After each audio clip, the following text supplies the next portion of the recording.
All right, good morning to my government students. Ever since, I believe, Monday or Tuesday, we had the notes up on Teams under your files for U.S. foreign policy.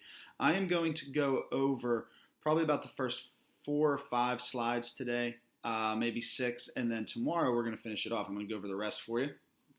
And I'm going to put a review guide on Teams for you to study and look over the stuff. And then on Friday, I will post your test. It's pretty easy. It's pretty quick. Those of you guys that were in my Zoom session earlier, you guys will get some bonus points on this test as well, okay?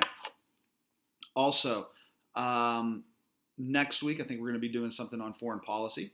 And then after that, we only got a couple weeks left, so we're going to finish it up in as interesting and as fun of a way as possible as we can. All right, so open up your U.S. foreign policy notes. You can pause me for a second if you need to. Okay, you see the first slide just says U.S. foreign policy, and then it has that little marble ball game that you see there. I don't know, I thought it was a cool picture. All right, next slide. What is foreign policy? Now, this is the basic slide. This is the slide that you guys should all understand and get, but foreign policy simply is policy that deals with other countries.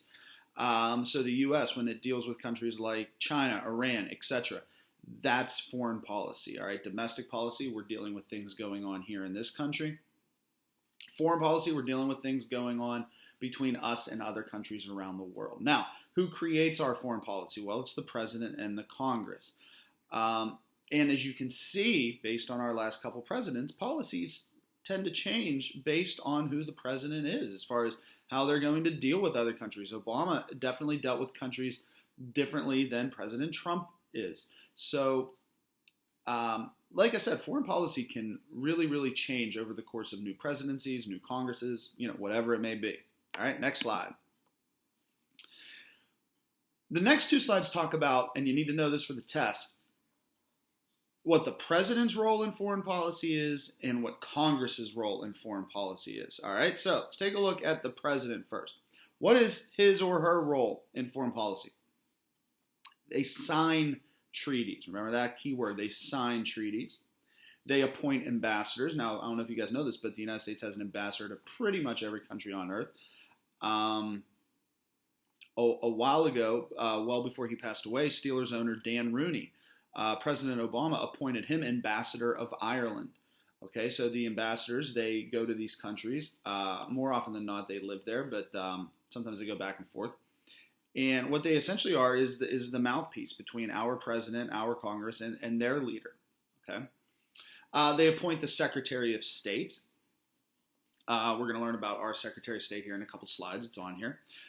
They serve as Commander-in-Chief, which is like the head of the military, and they are the chief diplomat. Okay, so something is really going on between, like, for example, like look at between us and North Korea. President Trump, whether you think it's a good idea or a bad idea, has really been the diplomat to Kim Jong-un. They've met a number of times, for better or worse or whatever, but they have. Okay. Now, those are the president's roles in foreign policy. Let's take a look at the next one. These are Congress's roles. Congress confirms treaties. They don't sign them. They confirm them that, yes, these treaties are now in place. Congress declares war. President does not declare war. All right. President Trump's going to go, I declare war on China over this Wuhan virus. He can't do that, all right? Congress declares war. He can ask Congress to declare war, but Congress is who actually declares war. Congress provides funding for our foreign policy, whether it's just our bases overseas, wars, whatever it is, they provide the money. And they confirm ambassadors and secretaries of state. President appoints them, Congress confirms them. Now, by confirming, they go through questions. It's essentially like an interview, and you see it on TV. They put it on C-SPAN, CNN sometimes, all those sorts of things. Okay? So, make sure you need to know the difference of those before the test. Okay? What is the president's role?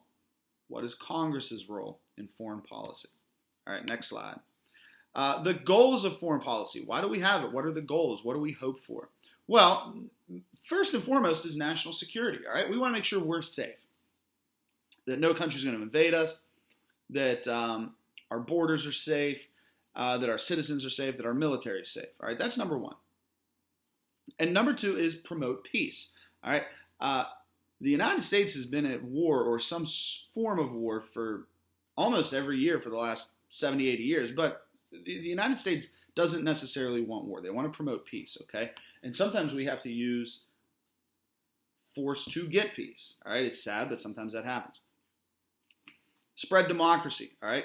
The United States believes our form of government, our form of, the way we are as a country is the best way, so we try to spread that democracy throughout the world. Promote trade.